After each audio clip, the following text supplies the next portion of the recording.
Travis Kelce speaks on the Chris Jones situation, and there's a couple new Chiefs we need to talk about. That and more on the KC Laboratory.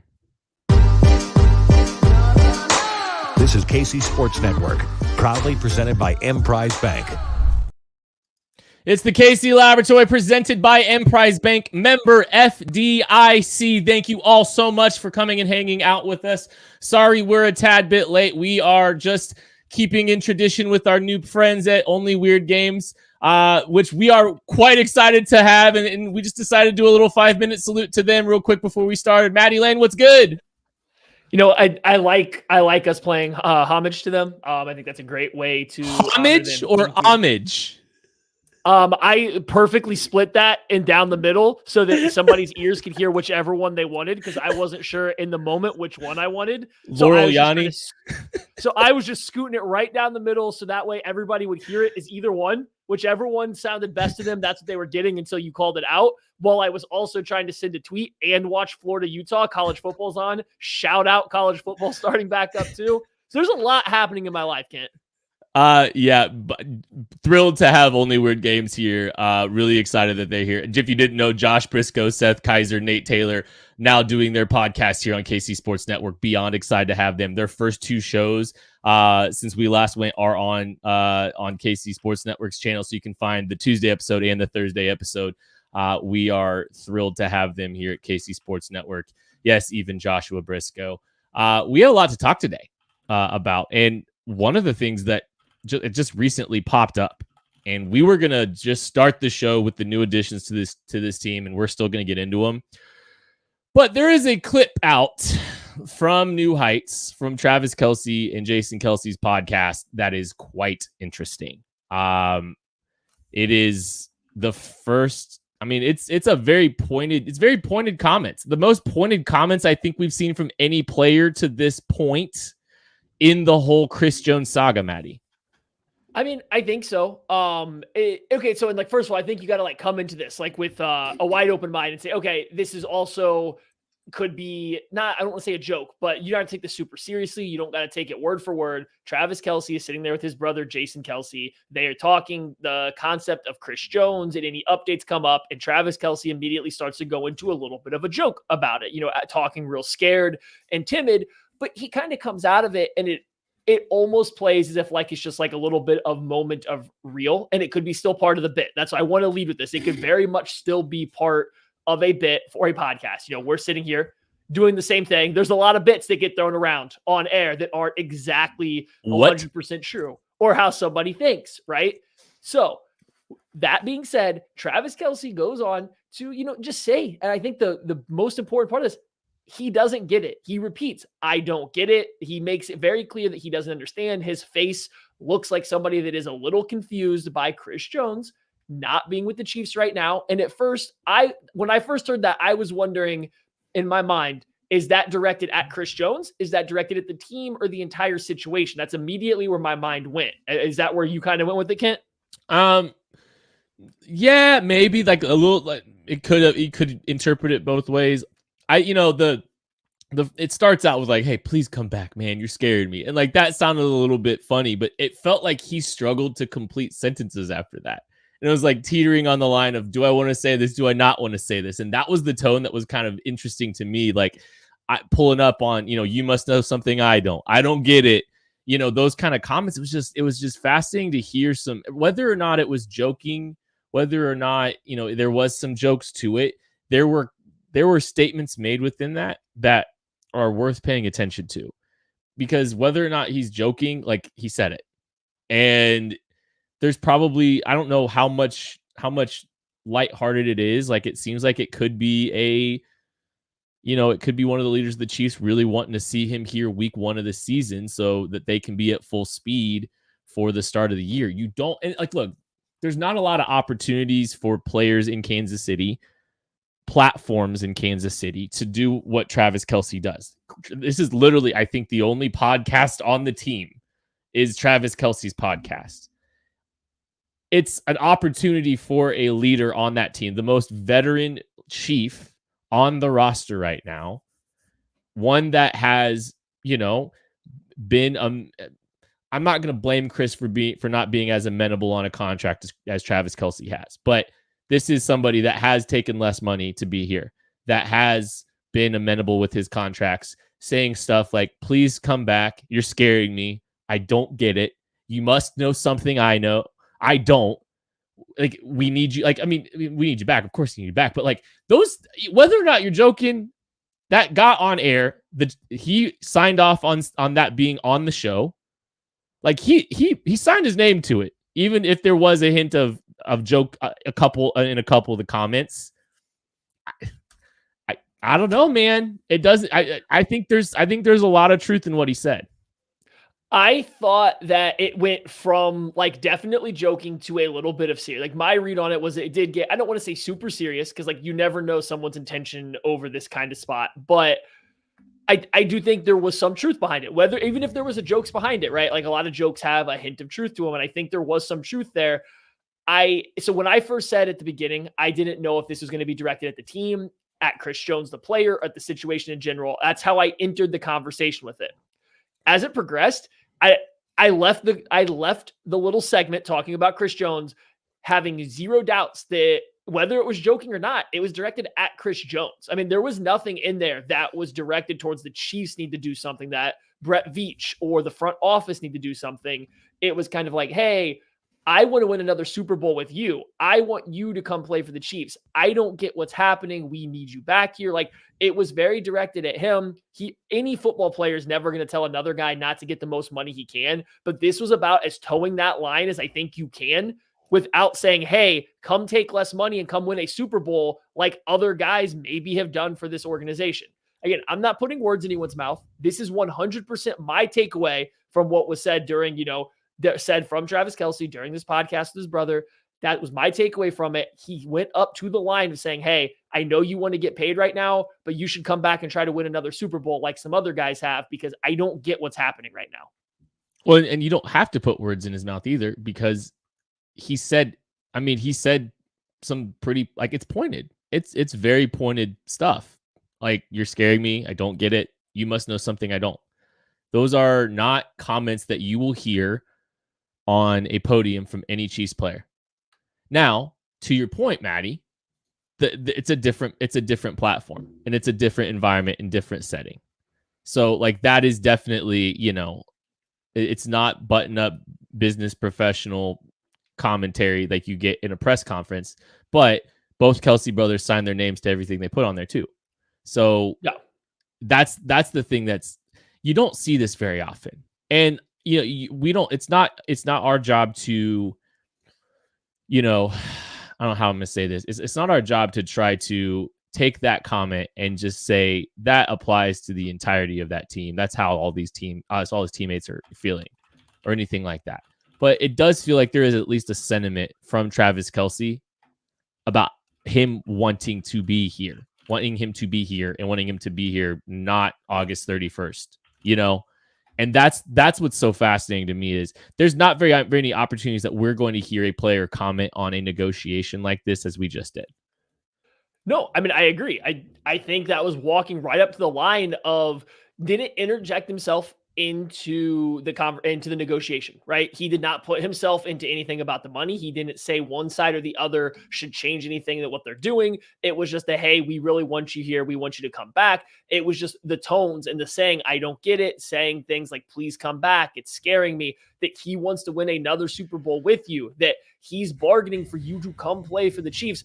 None of that is aimed at the team. None of that is about the team going to get him. And now the question was about Chris Jones, not about the team. So that's also worth taking in. But I'm with you. This is a non-traditional point of reference for a player to talk to the media. This isn't what you normally get. This isn't at a press conference. This isn't with Chiefs PR team standing all around. This isn't with a bunch of reporters with microphones in his face. These are two brothers, two friends sitting down and talking.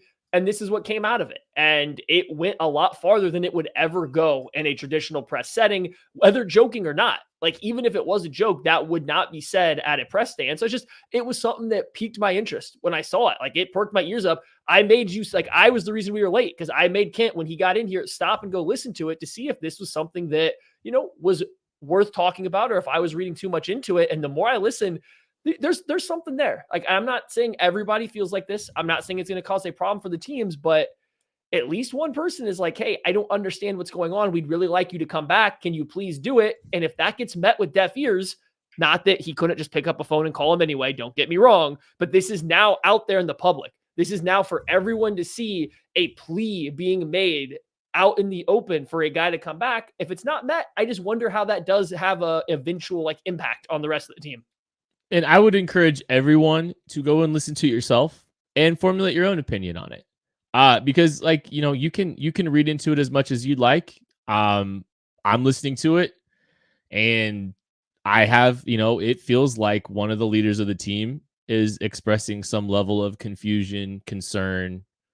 I don't know, but I'm not going to go to the line of frustration, but I'm sure, you can associate that emotion with, not having one of your, best players in camp. But it does seem like if you kind of read some of the tone, it doesn't seem great. Now we've heard Mahomes talk about Chris Jones recently, and it was it didn't touch any of these sentiments at all, right? He stayed out of it. Mahomes said, I'm staying out of it. And I don't think Travis Kelce's in the weeds by any stretch of the word, but Mahomes, to the press just basically said, I just tell him I love him. He's not staying, he's staying out of it, but he stays in touch. He talks to him. I don't know like what Travis and Chris are, saying how much they're talking, but I mean, this one's hard to ignore. It's just hard to ignore. Like I've not seen this. I don't think I've ever seen something like this, if I'm being honest. Now, to be fair, I've never seen, a pair of players have one of the best podcasts, if not the best podcast in the sports space either. So like, there's also that to be said, but man, like, this is it's not good. It's not good. Yeah. So, I mean, for anybody that hasn't listened to it, the newest episode of New Heights is available. It's towards, I don't know, towards the end of the podcast. I've just seen the clip. I haven't got to listen to the whole thing yet, but go to it. Listen, Jason and Travis talk about Chris Jones. It's a segment's a little bit longer than the bit that we were talking about for 30 seconds. But like Ken said, listen to it yourself. You can form any opinion you want based on that. It's just, our general takeaway was like, that's more than you're ever going to get from a player talking about another player who is in the midst of a holdout or a contract negotiation. And I think the fact that this is drug along for months and we are now 7 days away from the season actually starting, I think that weighs into the fact that this did, maybe boil over. Again, joking, not joking, whatever. So like, it was very interesting. It's coming out at a very interesting time. And now there is this public plea from a current player, from a leader, from one of the most important players on the Chiefs saying, hey, can you please come back here? And like, at no point in time did it say, get your money and then come back. It was always just, please come back. I want to win another Super Bowl and we need you to do it. That's now out in the public. That's out for everyone. Everyone now hears that, including Chris Jones. Granted, like I said, Kelce can pick up a phone and call him anytime he wants, but now the whole world knows that he has talked to him and said those words to him. That's just another extra level of pressure. Mahomes, when he gets up on, the podium, he has never made it such a direct, pointed message to Chris Jones to come back and play. It's a different scenario being up there on the podium versus your own podcast, but like, this is now out in the public. So it's going to be something worth monitoring, I think, going forward. I'll say this too. The Kelce brothers are very good at this podcasting thing. They have a level of organization to what they do. Like they know what they want to talk about. They have some structure, new news. Like they have some structure to what they do. And I'm sure it was talked about whether or not they want to talk about Chris before that show, before they sat down to talk about that show. I wouldn't even be stunned. I mean, Jason teed Travis up.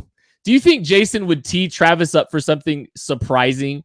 Yes, I absolutely do. I absolutely think that Jason Kelce would pull a Maddie to Kent out of the blue in the middle of a podcast and they would just cut it out. I think they would cut it after if they didn't like it. I do think that, but I do think, yes, he would 100% throw him a curveball in the middle of a podcast. I don't know, man. I think there's some stuff that's off. I think there's some stuff that can be off topic or off subject for them. That's all. I genuinely do. Like, I think there's not a ton of boundaries. Don't get me wrong, But like, I don't know. This is something that typically the Chiefs don't prefer their players saying anything about. And now one of their players has said something about it. And that's worth noting, especially when it's the gravity of something like Travis Kelce, and especially with the platform that Travis Kelce has. Like, that's the other piece. He has the best football podcast in the world. And he has a 30-second clip that's going to have a lot of KC talking. We're going to take a break. We'll be back right after this. Thanks for listening to KC Sports Network. Make sure you download our new app. Find it on the App Store or Google Play. Just search KC Sports Network. All right, we're moving on from Travis Kelce's comments about Chris Jones. We're going to talk a little bit about a couple new additions to the Kansas City Chiefs. Since we've last talked, the Chiefs have made a trade. They've also made a waiver claim. And Maddie Lane, I'm so glad you are here today. Boy. To talk about the defensive tackle that the Chiefs traded a 2024 6th-round pick to that comes from their divisional opponent, Neil Farrell Jr., LSU defensive tackle, 2022 draft pick, is a Kansas City Chief, a 4th-round pick in 2022. You've done the film review on him. I want to know what you think about Neil Farrell. I have. I think I've done the film review on him twice, actually, for the KCSN draft guide 2 years ago, like the year before he came out. And then now in writing something on, kcsn.substack.com. Go check it out. I wrote a little bit about the trade, what Neil Farrell brings, and what it might signal the Chiefs are trying to do to counter a potential Chris Jones missing time. Not that he will, but if Chris Jones misses time, how Neil Farrell can kind of fit into that. So I think we had to kind of start with who Neil Farrell is as a player. He's a nose tackle. There's no two ways about it. Guy's 330 pounds.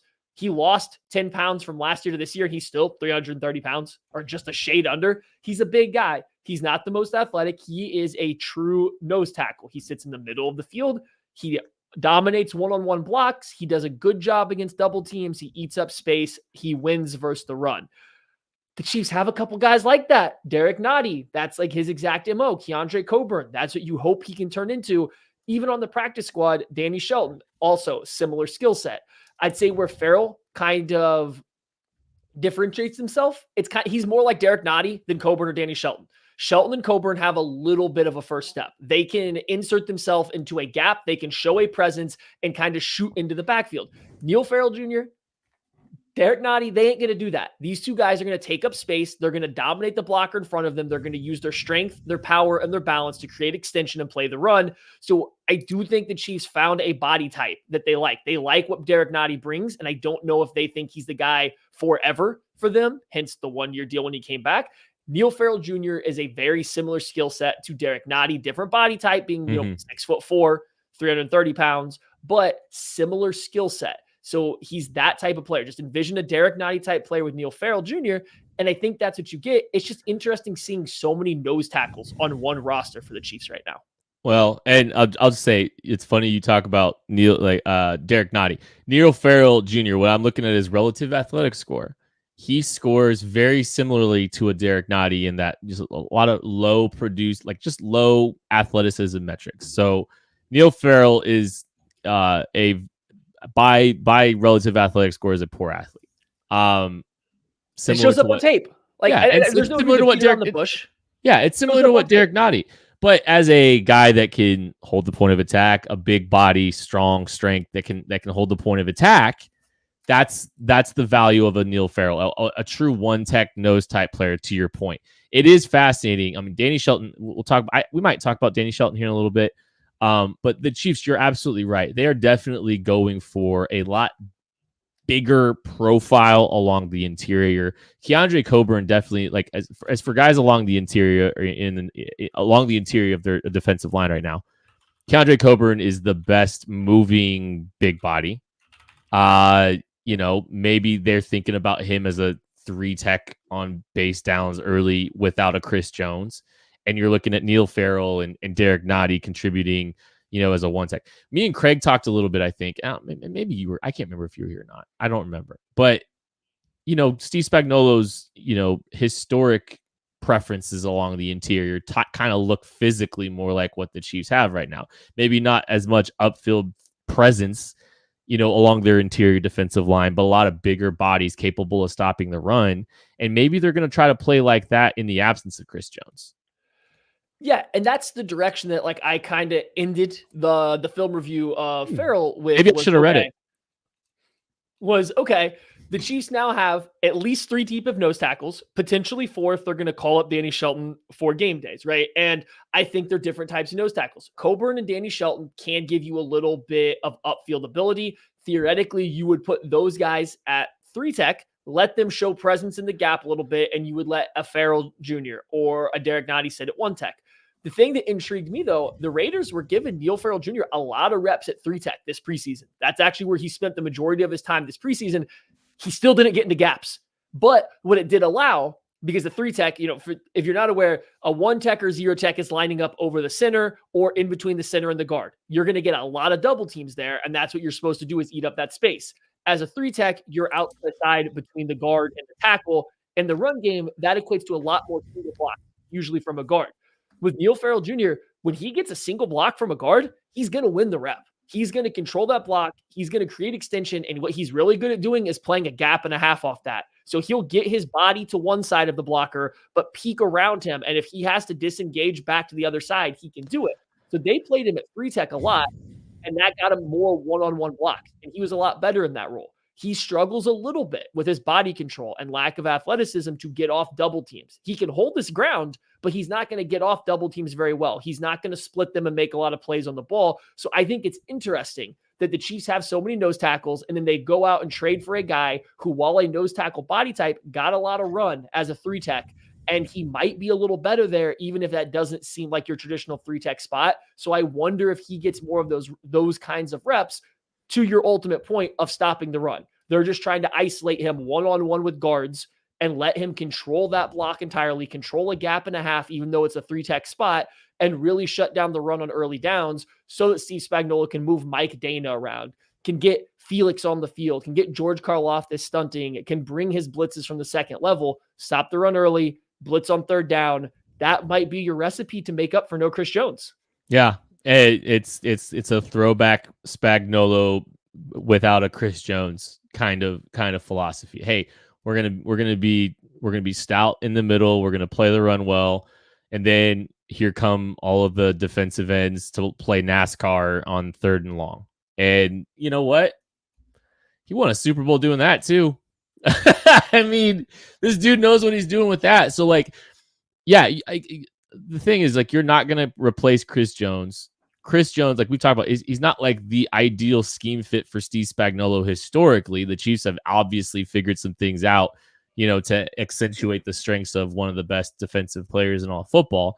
But there is a history here with Steve Spagnuolo operating a little bit differently. And so it'll be fascinating to see what their approach is if they are planning on having Chris Jones absent for games. And this is a step towards doing that.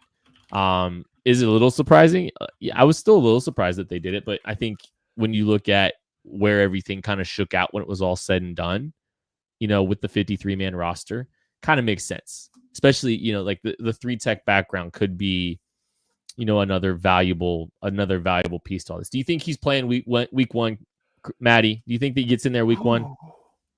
I mean, so the Chiefs have made some roster moves, right? We're going to talk more about the rest of this lately, right? But the Chiefs went ahead and cut Matt Dickerson to make space for Darius Rush, a cornerback. So that leaves them with only 4 defensive tackles on the 53-man roster. And one of those is Tershawn Wharton, who is definitely not a run defender. The Chiefs have the ability to call up Danny Shelton from the practice squad for a game. They can do that, 3 times, I believe it is? Yes. So they have the ability to add another guy, and that would cover the gap of maybe a Neil Farrell not being ready. But I bet he dresses. I bet he's at least ready to go in the game and has a very specific set of snaps or plays that he's going to be out there because they need the bodies.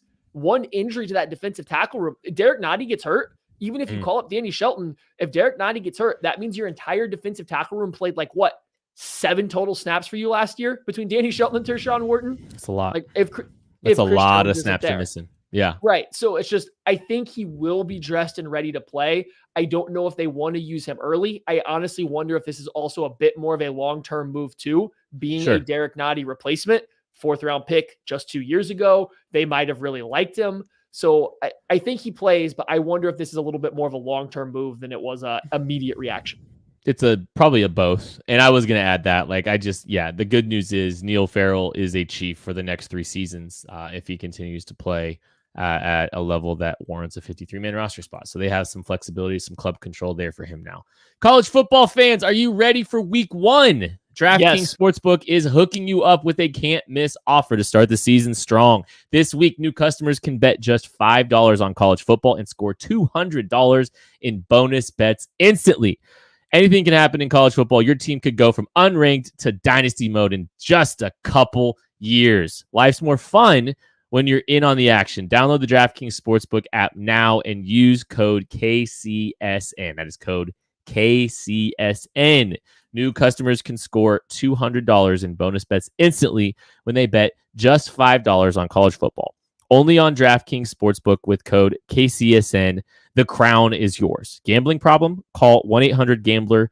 21 and older, physically present in Kansas. Bonus bets expire 7 days after issuance. Eligibility and deposit restrictions apply. Terms at sportsbook.draftkings.com/football terms on behalf of Boot Hill Casino and Resort. Maddie, the Chiefs make the trade. And honestly, I'll say this. If you told me that the Chiefs made a waiver claim on the cornerback position, if you told me that 2 months ago, I would have been a little bit surprised just because, you've got a deep roster of young players that they like. Why would they add another young player to the mix? Yada, yada, yada, all these. But there's uncertainty with some injuries. There has been, Nick Jones injury, obviously L'Jarius Sneed injury. They've been challenging Joshua Williams and Jalen Watson by all indications in training camp. And now here comes Darius Rush into the mix. 5th round pick, a guy we had a fourth round grade on in the KCSN draft guide. So, hey, lucky for you. I also was the guy that did the Darius Rush review and write-up. This is going great. This is the perfect show for me to be on. Darius Rush, for me, was a 5th round grade until the athletic testing came in. That bumped him up. I was a little bit lower. I was lower on him than a lot of other people in the draft community were. I think people saw him dominate and look really good at the Senior Bowl and really started to shoot him up their draft boards. They saw the athleticism. They saw some of the flash plays and really liked it. I saw a guy that was very raw. He played wide receiver when he got to South Carolina for 2 years. He was a special teamer and a wide receiver. It took him a while to move to cornerback. And then obviously he's still working out the technical aspect of the game. He's trying to figure out how to play corner. And it sounds like that was the issue he had with the Colts in the preseason. He played very high. His technique and his backpedal and his transitions was poor. And he did a very bad job reading route distributions or recognizing routes and was getting torched by double moves quite a bit. So I'm not surprised that he struggled in the preseason. I am surprised a team took him in the 5th round and then already cut bait, though. This is a very athletic guy that's 6'2", 200 pounds with long arms and has all the physical traits you want. And is a good special teams player. And you're just going to cut him because he struggled a little bit in his first season. Very surprised he made the waiver wire order. I'm kicking myself for only putting him as a medium fit for the Chiefs because he's exactly what the Chiefs like at the cornerback position. Brett Veach got up there on the podium or got there in his presser on his little Zoom and said exactly that.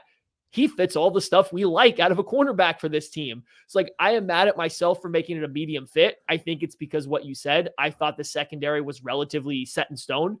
I thought they were good there, but he's a perfect fit for what the Chiefs want to do. Where he develops, how he develops is up in the air, but that kind of frame, that body type, that athleticism is something the Chiefs really like at the position. Do you remember the comp you gave him? Yes. Other former Chief, which is again, this goes back to the thing. I should have never put him as a medium guy. Facarious Keys, aka Bo Peakies. Yeah, I think what we've learned for the KCSN draft guide moving forward is maybe the need won't always be there for a cornerback in our eyes, but if the profile fits, they still might take a swing because even this year they go out and grab a Nick Jones. So I feel like they have a beat on something that they like with day 3 cornerbacks in the draft. They feel like that's a sweet spot for them is kind of what it feels like because they went back and they've had a lot of success there. L'Jarius Sneed. Can I answer this real quick? Sorry. Go. He was a high tier 2. He was about a high of a tier 2 CBAT as you can get without being a tier 1. He didn't do his agilities, so that probably would have pulled him down a little bit more, but still very, very good athlete. Craig Kish kind of shared that in the KCSN Discord. He is a very, very high tier 2 athlete, which bodes well. Those guys have a chance to hit very well in the NFL. Not quite tier 1, but close. And just as a reminder, cornerback athletic testing is a metric that Craig kind of created. It's a study of cornerbacks and their success in the NFL relative to their athletic testing. And honestly, regardless of round, there's been some indicators of some high testing metrics that he's been able to pull out that have shown a pretty good trend. Najee Johnson was a 7th round pick last year. He was a tier 1 cornerback, athletic CBAT, and he was making some waves in training camp this year. There's been some other hits that you can kind of check out by the KCSN draft guy next year. Or Darius Rush is third highest CBAT of all the Chiefs corners. It's L'Jarius Sneed is a tier 1. Quite high up there too. Najee Johnson also a tier 1. Then it would have been Darius Rush as a very high tier 2. Jalen Watson, Shamari Connor. I won't read the whole list for you guys, but just so noting that he's a very good athlete, and the Chiefs do happen to lean into some good athletes at the cornerback position. Yeah. So, Darius Rush is in the mix. You said special teams. That's going to be very valuable for him early on, I would anticipate, but also just continuing to bet on those kind of guys. Like the Chiefs definitely have invested in longer arm, bigger cornerbacks in recent memory, and they've had a lot of success doing it. Joshua Williams, Jalen Watson. This is a guy that can play on the outside for them. He's got the physical profile, and he's got I make this comment a lot. He has the ability to play special teams that will keep him around long enough to develop as a defensive player potentially.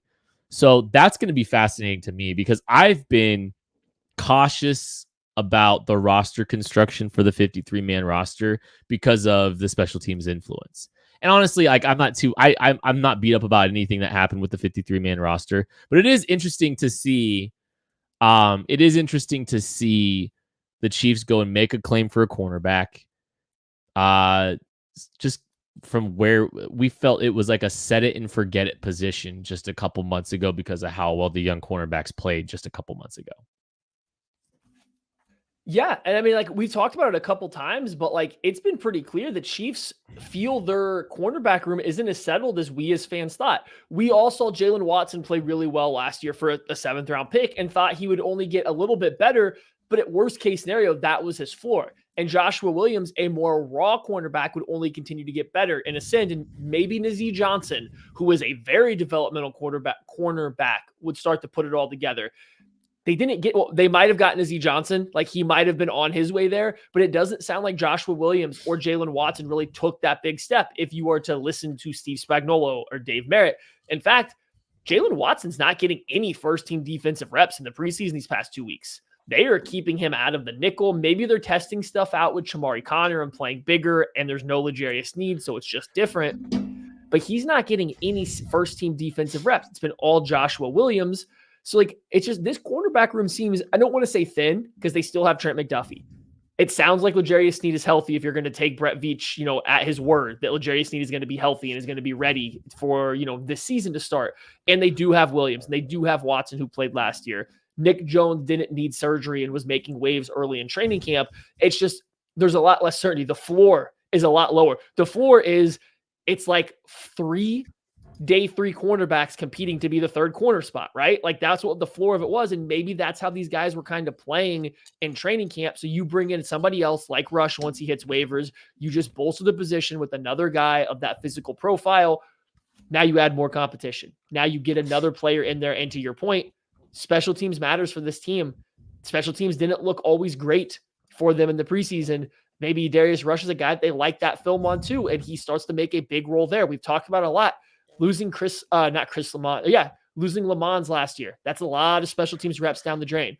Losing Najee Johnson to injury. That's special teams reps down the drain. They might have needed another guy there in the secondary to really do that. And this might mean you don't have to have Deion Bush back every single week if you're the Chiefs.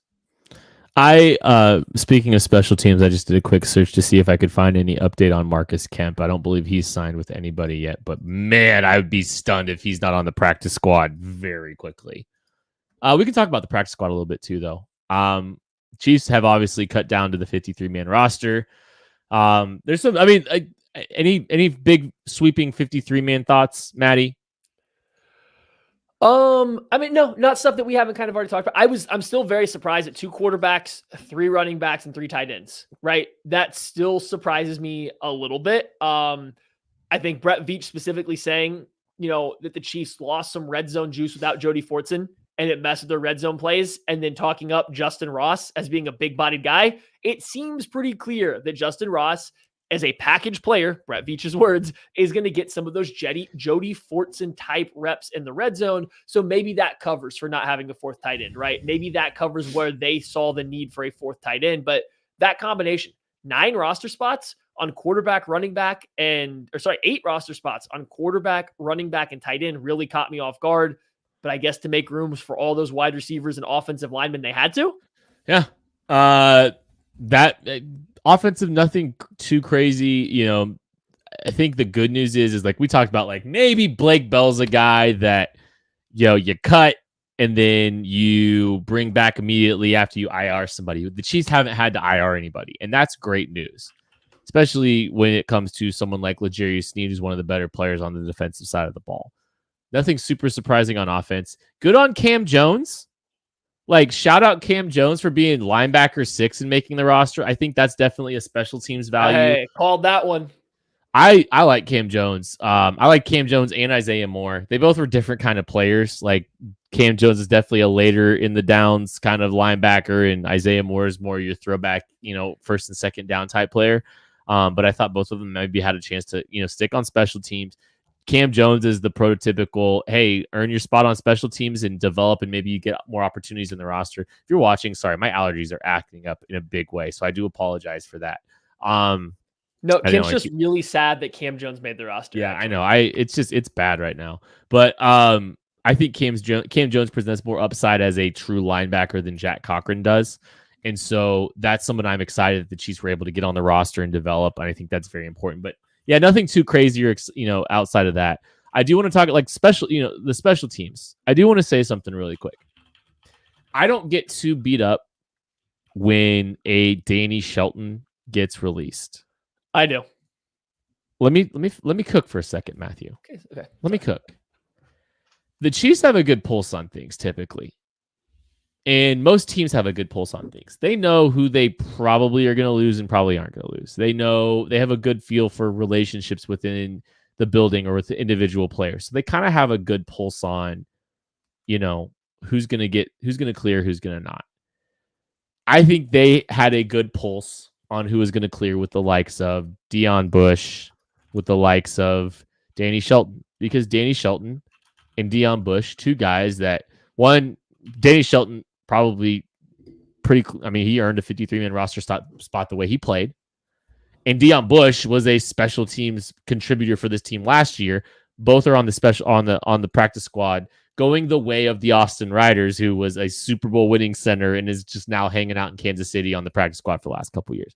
The Chiefs had a good pulse on this, and they've been rewarded by a couple players that I'm sure they wanted back on the practice squad being available. I'm going to use, it's a very disrespectful word, but like inventory for elevation to the practice squad during regular season games. That's a valuable asset to have for this team. I could see Danny Shelton, I could see Deion Bush called up for special teams contribution very quickly. Yeah, and that's where it gets tricky now with the way the NFL is set up, to where you can call up these practice squad players for 3 different games. Like, there's not even necessarily a rush to put them back on your 53-man roster, right? So even if we'll use Danny Shelton because we're talking about him, and because I believe that he's still the best nose tackle on this team, at least that's the way he's playing right now, they can call him up 3 times before they have to put him on the roster to play him. He can literally be called up from the practice squad and play more snaps than any other defensive tackle on the roster. That's completely allowed. So why not do that? If you're going to have him in that role, right? If he is willing to take that role, if no other team is trying to sign him, or he doesn't want to go to another team that would rather be okay doing that, then have at it, right? Then just do it. And maybe at the end of those 3 weeks, then he comes up to the 53-man roster because you have an injury or because somebody just isn't quite where you want them to be. So like the new rules with that make it a little bit tricky to get too upset with certain guys not making the team, especially if they get back on the practice squad. I just thought it was an interesting risk, right? Obviously, they were correct. He's back. He didn't have to go through waivers. They got to immediately sign him back to the practice squad, right? So, like, it worked out well for them. It just seemed like an unnecessary risk that I thought. So I hope he gets to come out and play some reps because I think he deserves it. I think there's some other guys in the practice squad that might get called up throughout, the season that might be called up pretty early on. But I think Danny Shelton was the first guy that really jumped to my mind in that regard. Just in terms of being a guy that fits kind of that pathway or that narrative. Well, and the good thing with Danny Shelton is he was a guy that was not subject to waivers. He was a free agent. And so for him, if the Chiefs have a good relationship with Danny Shelton seems like Danny Shelton credits, his time in Kansas City as, loving, falling back in love with football and all those kind of things. So it's like, hey, he has some level of fondness to Kansas City. He might be more interested at this point in his career in staying in Kansas City, knowing that there's probably going to be an opportunity at some point for him to be, and maybe it's quickly. It seems like it was, if they felt like they had that good a relationship and communication with Danny Shelton and his people, maybe they knew they were going to be able to get him back on the practice squad, even if someone came with, a little bit of money, and that's where you kind of got to see the full picture these days with the National Football League when it comes to the practice squad, because I feel like, guys like Austin Ryder and Danny Shelton, it feels like it's good relationships, breeding opportunities to just come back here, be in the building and get elevated for certain times whenever it's needed. So that was good to see. Deneric Prince, hey, look, I'll say this too. They got things right with Deneric Prince and LaMichael Pirine. We talked about 4 running backs, and we probably spent too much time talking about 4 running backs. I think a lot of people did, because I think it was Deneric Prince intensive, where, if they were keeping 4, it was because Deneric Prince is showing some stuff, right? And yeah, so they got it right with the running backs too. And I think part of that too, and I don't think it changed last second. I feel like this is something that they probably thought going into it, but look around the NFL right now. There's plenty of players on teams' practice squads that play the running back position that the Chiefs would probably feel confident signing on a week's notice. Hey, Derek Gore. Hey, Damian Williams. Marcus Kemp. There is guys out there that play running back that have been with the Chiefs. If they need Melvin Gordon, if they need to come back here just in a pinch, they'd feel okay with it. So I don't feel like they saw enough from Prince or Pirine to say, we have to use a roster spot on you. We are comfortable with waiting to see if you make our practice squad, because 1, we think you will. And 2, if you don't, there's other guys available that can give us enough of what you do not be worth the roster spot. It sounds cold. It sounds cutthroat. That's NFL football. That's roster construction. And they were right though, right? I mean, like at the end of the day, they were right. There's plenty of running back talent out there and available. So if the Chiefs need it, if there's an injury, if Pacheco isn't able to go, if Jerick McKinnon gets hurt, they will 100% bring one of those guys up. They will sign somebody off another practice squad. We all did it. Shout out to Tucker. Tucker D. Franklin stands for Tucker Nostradamus Franklin, because the D stands for Nostradamus. Yes, he said it. He said, why are we giving the Chiefs 4 running backs? Why? What's the reason for it? And he was right. There was just that we spent, all of us, not just us, but like all fans spent too much time talking about it, when at the end of the day, if they don't get LaMichael Pirine, I don't mean this in a bad way, but who's asleep? The team doesn't. Yeah. No, you're right. Any other big sweeping thoughts on the practice squad before we get out of here, Maddie?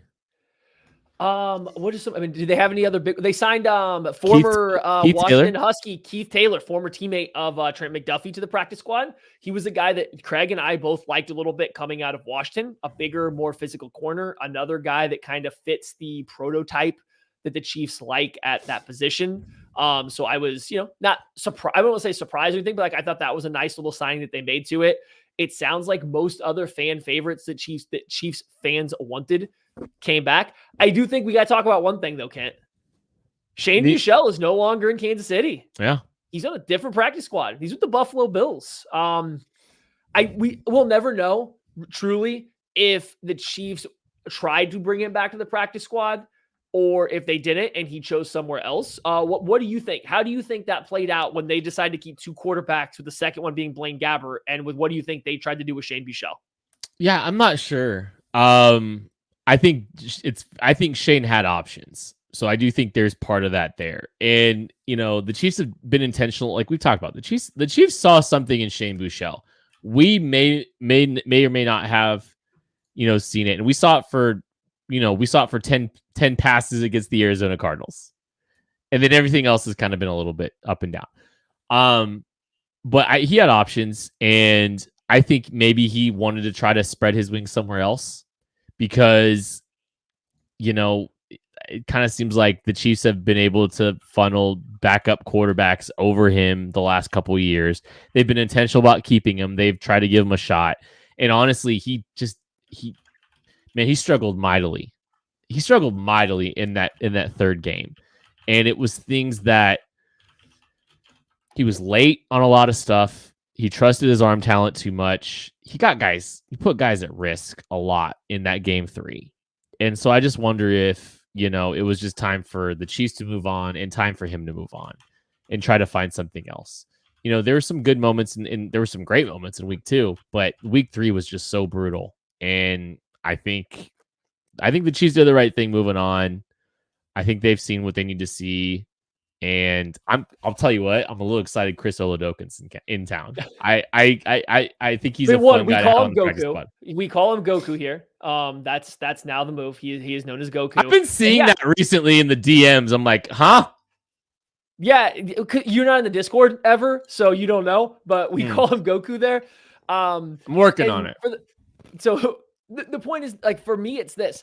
Shane Buechele hasn't changed since he's been in Kansas City. I get that there's some flashes there. I think the flashes get less and less, and the negative flashes get more and more when you put him up against better competition. That's why he looks really good in the preseason when he's playing later in games. As you saw him move up towards starters in that Cleveland game, it got dicier, but the same struggles are there. Late on some passes, erratic accuracy, tries to force balls he couldn't, and I don't know if he always reads the game out correctly. So I don't think he showed the signs of progression the Chiefs wanted to see. And I think that's why he wasn't the QB2. If he did show those signs, if he developed, I almost guarantee he would have been. Yeah. So for someone like Goku to be brought back to the practice squad, I like him there because I think the physical traits alone are enough to be intriguing. And if you go 2 more preseasons and he works his way up to QB2, you're looking at a Kevin Kolb situation. Buechele was never getting there. Buechele was never getting to the point to where I think you could ever trade him for any kind of draft capital.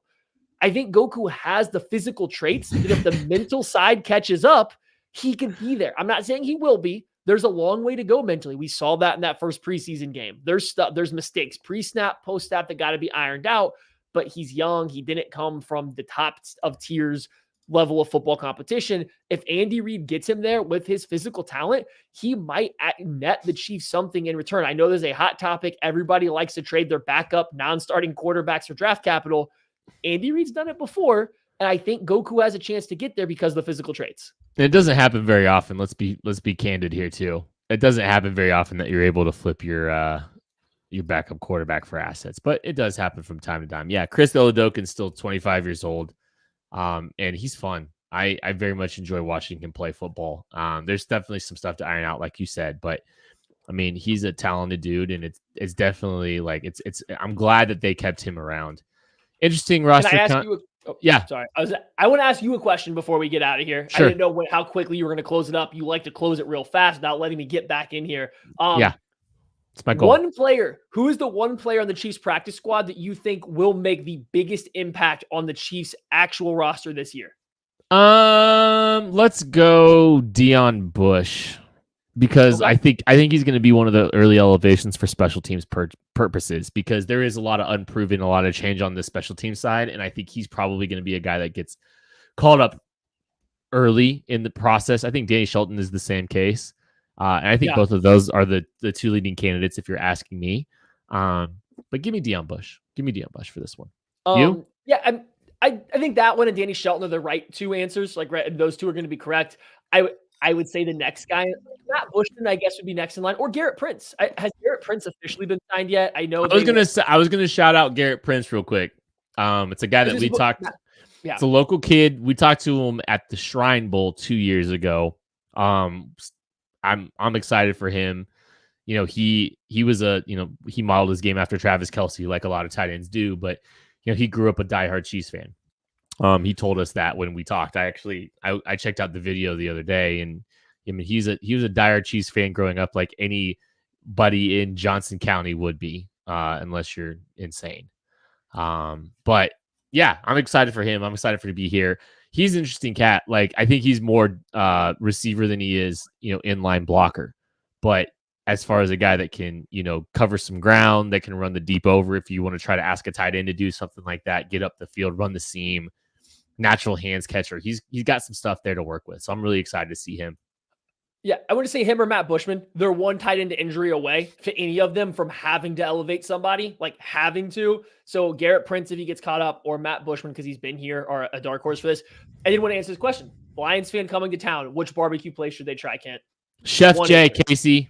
Go to Chef J. Ooh. If this isn't off the beaten, it's not going to be, you're not going to have the line at Joe's. You're not going to have the line at some of your other places. But Chef J is doing something special there that you need to check out. It's in the West Bottoms. It opens at 11:30. Get there at 11:15. You're not going to have to wait too long, and you are going to get some absolutely delicious barbecue. So go check out Chef J. If not, Hart Barbecue is not too far from the stadiums as well. So I'm not just giving you just the standards. They're all great. You're not gonna have a hard time finding a good barbecue spot in Kansas City, KC. But let's go Chef J or Hart for this one. That is going to do it for the KC Laboratory. Nope, you're done, Matthew. Good night. Meet Mitch in the airport. Meet Mitch in the airport on your way out. There's that too. But thank you. We'll catch you later.